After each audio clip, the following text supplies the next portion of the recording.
Como explicar a existência de um Deus bom e poderoso em face da presença do mal no universo? Se Deus é amor, por que existem guerras, doenças, injustiças, tragédias e tanta dor no mundo? Essa pergunta não é nova. Reis, filósofos, ateus, teólogos e pessoas comuns já fizeram exatamente a mesma pergunta ao longo da história. Mas existe algo importante que muita gente ignora. O cristianismo não foge desse problema.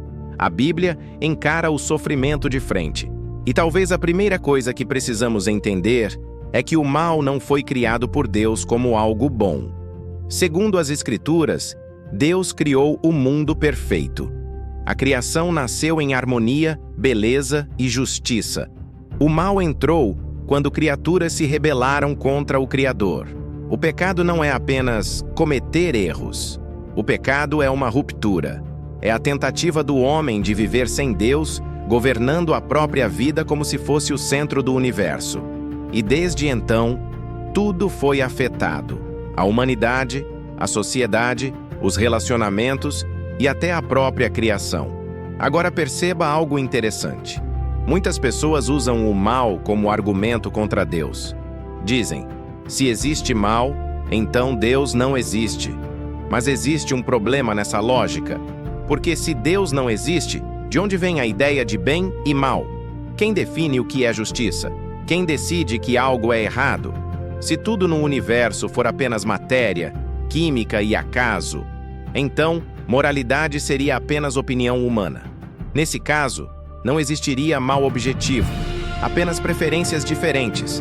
Mas no fundo, todos nós sabemos que certas coisas são realmente más. Tortura, crueldade, genocídio, abuso, não são apenas opiniões culturais. Existe algo dentro do ser humano que clama por justiça. E a Bíblia explica isso dizendo que fomos criados à imagem de Deus. Agora, isso significa que Deus perdeu o controle do mundo? Não. E aqui, a visão bíblica entra em choque com muitas ideias modernas. As Escrituras não apresentam um Deus fraco, desesperado ou tentando consertar as coisas aos poucos. Deus continua soberano mesmo em meio ao caos. Isso não significa que Deus aprove o mal. Significa que nada foge ao seu governo. O maior exemplo disso é a cruz de Cristo. A crucificação foi o pior crime da história.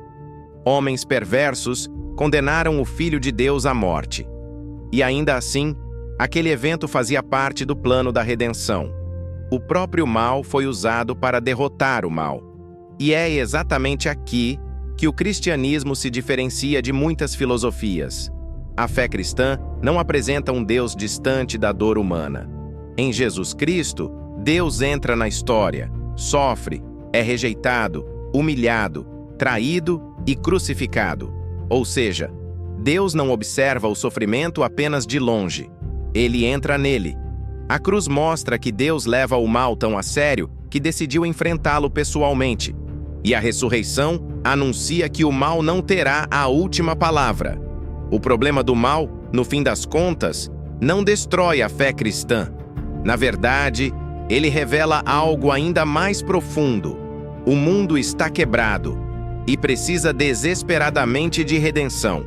A Bíblia não promete que nesta vida entenderemos cada sofrimento, mas ela afirma algo poderoso. Existe um Deus soberano, santo e justo, conduzindo a história para um fim glorioso. E um dia, segundo as Escrituras, o mal será finalmente derrotado. Essa é a esperança central do cristianismo.